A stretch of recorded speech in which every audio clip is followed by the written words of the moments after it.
So hello everyone, हमने पिछले part में देखा था कि जियांग के अंकल जियांग की कंडीशन को चेक करने के लिए जियांग के महल में पहुंचे हुए होते हैं, लेकिन हमारा जियांग तो लुओ को किस करने में बिजी था। वहीं पे दूसरी तरफ हमारा क्विंग लुओ और जियांग के प्लान से अनजान जो है ये सारा का सारा नजारा दिल पे पत्थर रख के देख रहा होता है। जिसके बाद जियांग के अंकल जियांग को ऑर्डर देते हैं कि जियांग फटाफट से ड्रेसअप होके बाहर मिले उनसे।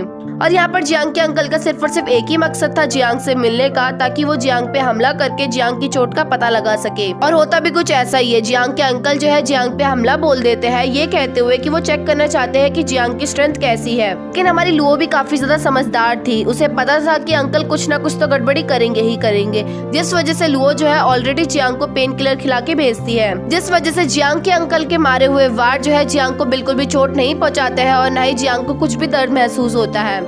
मतलब जियांग के अंकल तो सेटिस्फाई हो जाते हैं, उन्हें लगने लगता है कि हाँ भाई जियांग तो वो पर्सन नहीं था। लेकिन जियांग भले ही कितना भी पेन किलर खा ले वो चोट को ठीक करने के लिए, लेकिन ऑब्वियस सी बात है वो घाव जो है जियांग के अंकल की वार से और भी ज्यादा बढ़ेंगे ही बढ़ेंगे। और होता भी कुछ ऐसा ही है, जियांग के वो घाव जो है थोड़े से और बढ़ जाते हैं और फाइनली हमारे क्विंग को भी जियांग की कंडीशन के बारे में पता चल जाता है। इसके बाद हमारी लुओ जियांग की अच्छी तरह से केयर करती है, क्योंकि अभी तक हॉस्पिटल्स नहीं खुले हुए हैं और जियांग की ये सारी की सारी चोट जो है सिर्फ और सिर्फ लुओ की वजह से है। अगर उस टाइम पे जियांग लुओ को बचाने के लिए नहीं आया हुआ होता तो ऑब्वियस सी बात है ये सारी की सारी चोट जो है लुओ को लगी होती। लेकिन एक तरफ तो हमारी लुओ और जियांग का प्यार और भी ज्यादा स्ट्रांग होते जा रहा था, वहीं पे हमारा क्विंग जो है जलने में लगा था। मतलब सब कुछ नॉर्मल चल रहा था कि तभी अचानक से जियांग के डैड की भी एंट्री हो जाती है, या फिर मैं यूं कहूँ कि जियांग की किस्मत खुल जाती है। वेल जियांग के डैड नोटिस करते हैं कि काफी दिनों से हमारा जियांग जो है राज बैठक में नहीं आ रहा। इस वजह से जियांग के डैड ऑर्डर देते हैं कि वो जल्द से जल्द जो है राजमहल में आए। मतलब राजा का ऑर्डर है और जियांग उसे फॉलो नहीं करेगा, ऐसा हो ही नहीं सकता। जिस वजह से हमारे जियांग को राजमहल तो जाना ही होता है। लेकिन हमारा जियांग 2 पैरों में नहीं 4 पैरों में राजमहल जाता है। यहाँ पर हमारा जियांग आराम से पलंग में लेट के राजमहल में पहुँचा हुआ होता है और इन सब चीज का कसूरवार अपने अंकल को ठहरा देता है। जियांग अपने पापा को बताता है कि कुछ दिनों पहले जो है उसने अपने बाथरूम में कुछ ज्यादा ही जोर लगा दिया, जिस वजह से उसे अब पाइल्स हो गई है और उसके अंकल ने सभी डॉक्टर्स के अस्पताल बंद कर रखे हैं, जिस वजह से उसका कोई भी अभी चेकअप नहीं कर पा रहा। मतलब कोई भी डैड अपने बच्चों को ऐसी कंडीशन में नहीं देख सकता है, ऊपर से वो राजा का बेटा है, जिस वजह से राजा तुरंत ही ऑर्डर देता है कि सारे के सारे हॉस्पिटल्स खोल दिए जाए और जल्दी जो है हमारे जियांग का चेकअप होना भी शुरू हो जाता है। और जियांग का चेकअप और कोई नहीं हमारा क्वी करता है। वेल आप लोगों को तो पता ही है कि क्वी कितना अच्छा इंसान है। क्वी को कुछ भी बात कह दी जाती है तो वो उस बात को बिल्कुल ही अच्छे से फॉलो करता है। तो हमारी लुओ भी क्वी से कह देती है कि वो ये बात किसी को भी ना बताए, और ये क्वी का नेचर जियांग के अंकल को भी मालूम होता है, जिस वजह से जियांग के अंकल जो है अपना एक सिपाही भी जियांग के राजमहल में रख देते हैं, ताकि वो चेक कर सके कि जियांग को पाइल्स है या फिर जियांग वही पर्सन था जो उनके राजमहल में पहुंचा हुआ था। वेल अब एक दिन जब जियांग और शॉन आपस में बैठ के बातें कर रहे थे कि तभी अचानक से जियांग को याद आता है कि शॉन के बालों में से जो फ्रेग्रेंस की स्मेल आती है वही स्मेल जो है उसने लुओ की बहनों के बालों में से भी ली थी।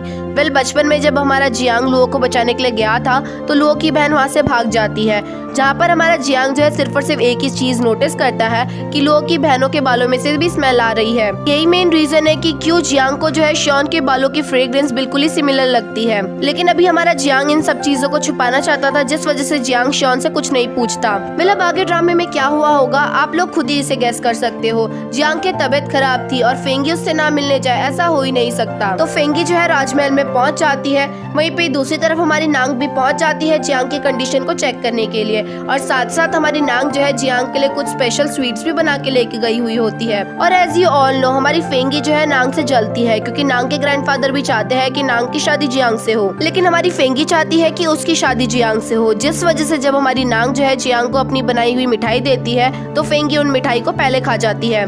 लेकिन एक मिठाई खाते ही हमारी फेंगी को अचानक से काफी ज्यादा गर्मी लगने लगती है, जिस वजह से फेंगी रूम से बाहर निकल जाती है। मतलब इसके बाद जो है हमें एक और बात रिवील होती है कि शॉन को मालूम था कि जियांग के अंकल के गार्ड के रहते हुए हमारी शॉन जो है बाहर से कभी भी मेडिसिन नहीं लेके आ पाएगी, जिस वजह से हमारी शॉन नांग की हेल्प लेती है। और यहाँ पर हमारी नांग जो मिठाई बना के लाई थी जियांग के लिए वो नॉर्मल मिठाई नहीं थी, एक्चुअली में नांग ने जो है उन मिठाइयों के अंदर दवाई छुपाई थी। और यही मेन रीजन था कि क्यों हमारी फेंगी को मिठाई खाते ही गर्मी लगने लग गई थी, क्योंकि फेंगी ने मिठाई तो खाई लेकिन साथ साथ दवाई भी खा ली। और जब हमारी फेंगी बिल्कुल ही नॉर्मल है तो सिर्फ दवाई खाने की जरूरत ही नहीं थी, जिस वजह से दवाई का असर जो है फेंगी की बॉडी में उल्टा ही हो जाता है।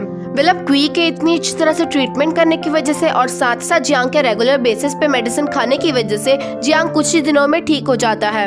और अब जियांग ठीक हो चुका था, जिस वजह से अब बारी आ जाती है क्वी के वहाँ से जाने की। लेकिन हमारा क्वी जो है जाने से पहले एक बार शॉन्ग की भी कंडीशन को चेक करना चाहता था, जिस वजह से हमारा क्वी जो है शॉन्ग की पल्सेस को चेक करता है। यहाँ पर हमारा क्वी शॉन्ग से ये कहना चाहता था कि तुम्हारी पल्सेस देख के ऐसा लग रहा है कि अब तुम ठीक होती जा रही हो। लेकिन हमारा क्वी इससे पहले कि कुछ बोल पाता कि उतने में हमारा जियांग कह देता है कि क्या शॉन्ग प्रेग्नेंट है, जिसे सुन के हमारी शॉन्ग और क्वी दोनों के दोनों हैरान हो जाते हैं और शॉन्ग जो है वहाँ से गुस्से में निकल जाती है। यहाँ पर जियांग को भी खुद समझ नहीं आ रहा होता है कि ये सब कुछ शॉन्ग ने क्यों बोला।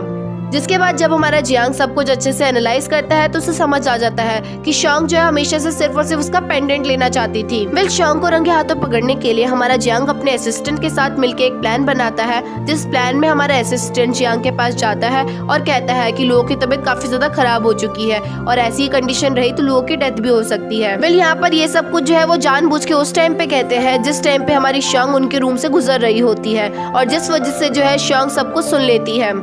ऑब्वियस सी बात है, अपनी भाई की ऐसी कंडीशन के बारे में सुन के किसी का भी मन अंदर से घबराएगा ही घबराएगा, जिस वजह से हमारी शॉन्ग मौका देखकर जियांग का पेंडेंट चुराती है और चली जाती है अपने भाई को देखने के लिए गुफा के अंदर। लेकिन जब हमारी शॉन्ग लुओ को देखती है तो वो नोटिस करती है कि लुओ की कंडीशन तो पहले जैसी है, कि तभी अचानक से पीछे से जियांग आ जाता है और शॉन्ग को रंगे हाथों पकड़ लेता है। जिस पर शुरुआत में हमारी शॉन्ग जियांग पे हमला करने वाली थी, लेकिन जियांग शॉन्ग को रोक लेता है और इस बार हमारा जियांग शॉन्ग को सब कुछ सच सच बता देता है। यहाँ पर हमारा जियांग शॉन्ग के सारे डाउट्स को क्लियर कर देता है, जहाँ पर हमारी शॉन्ग को ये लग रहा था कि उस दिन जियांग सारे के सारे सिपाहियों को लेके आया हुआ था उसके भाई को मरवाने के लिए, लेकिन एक्चुअली में तो उस दिन जियांग जो है लुओ को बचाने के लिए आया था और सारे के सारे सिपाहियों से लड़ रहा था। अदरवाइज हमारा जियांग अभी लुओ को नहीं बचाता। ये सारी बातें सुनने के बाद हमारी शॉन्ग ये जानना चाहती थी कि उसके भाई पे किसने हमला करवाया था, लेकिन जियांग जो है शॉन्ग को कुछ नहीं बताता, सिर्फ और सिर्फ इतना कहता है कि मैंने तुम्हारी 3 बार लाइफ बचा ली है, इसके अकॉर्डिंग जो है हम दोनों की अब शादी होगी और हमारी शादी जो है किस्मत में ही लिखी गई है।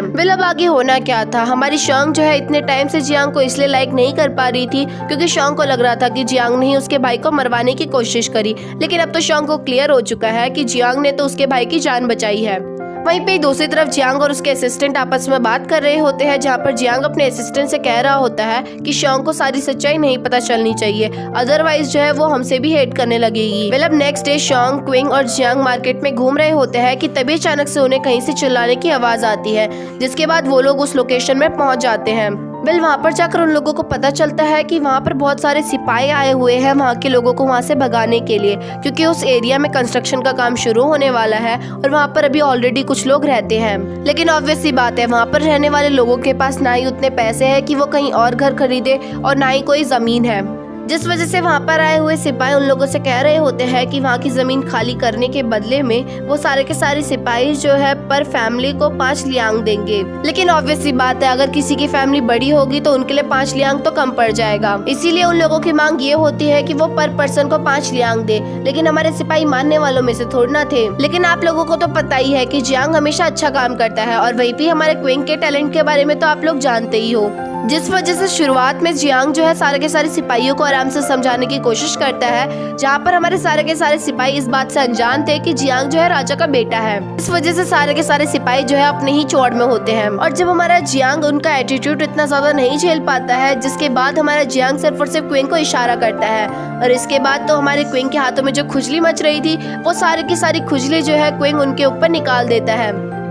अब क्विंग के हाथों काफी मार खाने के बाद हमारे सिपाहियों को मालूम पड़ता है कि जिस इंसान से उन्होंने पंगा लिया है वो राजा का बेटा है, जिसके बाद सारे के सारे सिपाही जियांग से माफी मांगते हैं और दुम दबा के वहाँ से भाग जाते हैं। साथ ही साथ जियांग के बिहेवियर को देखकर सारे के सारे गांव वाले जियांग से काफी ज्यादा इम्प्रेस भी हो जाते हैं। इवन यहाँ पर हमारे शॉन्ग के अंकल जो है जियांग को सन इन लॉ तक कह देते हैं। लेकिन हमारी शॉन्ग की आंटी को क्विंग की फीलिंग्स के बारे में पता था, जिस वजह से शॉन्ग की आंटी शॉन्ग को किचन में लेके जाती है और शॉन्ग को समझाती है कि जियांग काफी अमीर घर से है और हम नॉर्मल घर से हैं। हम दोनों के बीच में काफी ज्यादा डिफरेंस है, तुम्हारे लिए जियांग सही नहीं रहेगा, तुम्हारे लिए क्विंग अच्छा रहेगा। जिस पर हमारी शॉन्ग जो है अपनी आंटी को साफ साफ कह देती है कि उसे सब कुछ पता है और रही बात क्विंग की, वो हमेशा क्विंग को जो है भाई की तरह ट्रीट करती है। इतने में वहाँ पर क्विंग भी आ जाता है और अपनी आंटी और शॉन्ग से कह देता है कि जब तक शॉन्ग और जियांग साथ में खुश रहेंगे तब तक मैं भी सेटिस्फाई रहूंगा। होगा। यानी कि फाइनली हमारा क्विंग शोंग और जियांग के रिश्ते को एक्सेप्ट कर लेता है। अब रात के टाइम पे जियांग और शोंग विशिंग ट्री के पास जाते हैं और अपने मन में विश करते हैं कि जो पर्सन मेरे बगल में खड़ा है मैं अपनी पूरी की पूरी लाइफ जो है उसी के साथ ही स्पेंड करूं। और यहाँ पर हमारा जियांग ये भी विश करता है कि शोंग की सारी विशेस पूरी हो जाए। और वहीं पे हमारी दूसरी तरफ शोंग भी एक्सेप्ट कर चुकी थी कि जितनी भी लाइफ अब उसके पास पड़ी हुई है वो जियांग के साथ उसे एंजॉयली स्पेंड करेगी। इसके बाद हमारी शोंग जियांग का हाथ पकड़ लेती है और ये देखकर हमारा जियांग तो काफी खुश हो जाता है क्योंकि जियांग की विश इतनी जल्दी पूरी हो चुकी है। अब नेक्स्ट डे हमारा जियांग राजमहल पहुंचने के बाद अपने डैड को सब कुछ बता देता है कि सिपाही लोग जो है पूरी फैमिली को सिर्फ और सिर्फ 5 लियांग देने में लगे हैं। राजा भी ये बात सुन के काफी ज्यादा शॉक्ड हो जाता है क्योंकि उसने तो ऐसा ऑर्डर दिया ही नहीं था, जबकि राजा ने तो काफी सारे पैसे दिए हुए थे। जिसके बाद अब सारा का सारा जो है अंकल के ऊपर शक चले जाता है क्योंकि अंकल की जिम्मेदारी थी सभी गांव वालों को पैसे बांटने की। लेकिन अंकल भी यहाँ पर अपने आप को बचाने के लिए ये कह देता है कि इसमें मेरी कोई गलती नहीं है, जिसने भी ये सब कुछ करा है मैं उसे पकड़ के रहूंगा जल्द से जल्द। लेकिन एटलीस्ट इस टाइम पे हमारे गाँव वालों की प्रॉब्लम सॉल्व हो चुकी होती है क्योंकि राजा का ऑर्डर जाता है कि पर पर्सन को 7 लियांग दिया जाएगा। अब इतनी बड़ी प्रॉब्लम सॉल्व हो चुकी थी और साथ साथ जियांग की लाइफ में शोंग भी आ गई थी, जिस वजह से हमारा जियांग रेडी होने में लगा हुआ था। वहीं पे दूसरी तरफ हमारी शोंग भी जो है रेडी होने में लगी थी और जू की हेल्प ले रही थी मेकअप करने में। लेकिन जू इतना गंदा मेकअप लगाती है जिस वजह से हमारी शोंग वापस से पूरा का पूरा मेकअप पोस्ट देती है और जियांग के पास जैसी है वैसी ही जाती है, यानी कि नेचुरल ब्यूटी लेके जाती है। अब रेडी होने के बाद जियांग और शोंग निकल जाते हैं घूमने के लिए, जहाँ पर रास्ते में दोनों के दोनों काफी ज्यादा एंजॉय करते हैं और थक जाने के बाद एक कोने में जाके बैठ जाते हैं। वहाँ पर हमारा जियांग जो है शोंग को आंखें बंद करने के लिए कहता है और शोंग की आंखें बंद करते ही हमारा जियांग शोंग के हाथों में कलावा पहना देता है और साथ ही साथ शोंग को चीक्स पे किस भी करता है। यहाँ पर हमारा जियांग शोंग से कहता है कि ये कलावा मैंने तुम्हें इसलिए पहनाया है, इसका मतलब है कि अब सिर्फ और सिर्फ तुम मेरी हो। जिसके बाद हमारी शोंग भी अपने पास से कंघी निकालती है और जियांग को पकड़ा देती है। और ये कंघी इसलिए स्पेशल होती है क्योंकि इससे पहले जो हमारी शोंग ने कभी भी एक कंघी किसी को भी टच करने के लिए नहीं दी थी।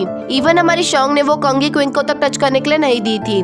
वहीं पे दूसरी तरफ हमारी फेंगी को जैसे ही मालूम पड़ता है कि शोंग और जियांग घूमने के लिए गए हैं तो हमारी फेंगी काफी ज्यादा जल उठती है और उस टाइम पे हमारी फेंगी के आसपास कोई नहीं था, जिस वजह से फेंगी क्विंग के साथ निकल जाती है जियांग और शोंग के पास। क्विंग को हमारे कहीं जाना होता तो क्विंग तो आराम से चले जाता वहाँ पर, लेकिन अभी हमारा क्विंग है फेंगी के साथ, जो कि क्विंग की सबसे बड़ी प्रॉब्लम थी। हमारी फेंगी को तो ये आदत है गाड़ी में जाने की, जिस वजह से हमारी फेंगी थोड़ा चलने के बाद ही थक जाती है और हमारे क्विंग के पास फेंगी को गोदी में उठाने के अलावा कोई और दूसरा ऑप्शन नहीं होता है। अदरवाइज हमारी फेंगी क्विंग को धमकी देती है कि वो जियांग से कहकर क्विंग को जॉब से निकलवा देगी।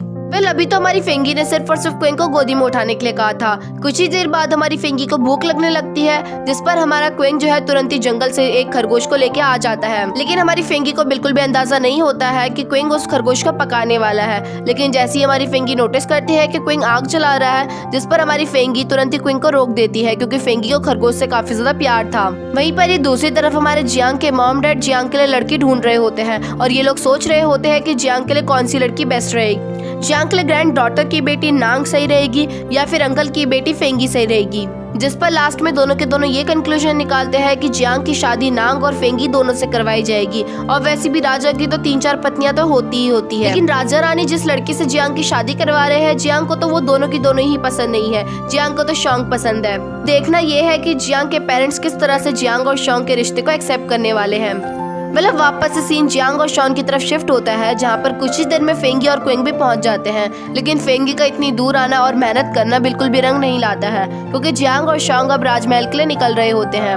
यहाँ पर एक और फनी सीन होता है। हमारी शोंग जो है जब रथ में बैठ रही होती है तो जियांग शोंग को गोदी में उठाता है और आराम से रथ के ऊपर बैठाता है और फेंगी ये सब कुछ देखकर जलने लग जाती है। और अब फेंगी भी चाहती थी कि जियांग उसे भी गोदी में उठाए, लेकिन हमारा जियांग फेंगी को गोदी में नहीं उठाता है और ये काम क्विंग को पकड़ा देता है। और आप लोगों को तो पता ही है क्विंग की आदत। क्विंग जो है हमारी फेंगी को गोदी में उठाने के बजाय फेंगी को गले से पकड़ता है और रथ में बैठा देता है, जिसके बाद हमारा क्विंग रथ को चलाता है और हमारा जियांग जो है घोड़े में बैठ के जाता है राजमहल। रास्ते में हमारी फेंगी शोंग पे काफी गुस्सा होती है क्योंकि शोंग और जियांग एक दूसरे के क्लोज आते जा रहे हैं, जो कि फेंगी को बिल्कुल भी पसंद नहीं है। जिस पर हमारी शोंग फेंगी के गुस्से को शांत करवाती है और फेंगी को समझाती है कि तुम चिंता मत करो, लास्ट में तुम्हारी ही शादी जियांग से होगी। और साथ साथ हमारी शोंग फेंगी से ये भी कहती है कि जियांग काफी अच्छा इंसान है, तो तुम उसे कभी भी हर्ट मत करना और शादी के बाद जियांग की अच्छी तरह से केयर करना, क्योंकि हमारी शोंग को मालूम है कि उसके जीने के अब कुछ ही महीने बचे हुए हैं। यानी कि हमारी जियांग की शादी तो शोंग से नहीं होगी, जियांग की शादी फेंगी से भी हो सकती है। और यहीं पे हमारा ये पार्ट एंड होता है। आगे क्या होगा वो हमें नेक्स्ट पार्ट में पता चलेगा। तब तक के लिए बाय।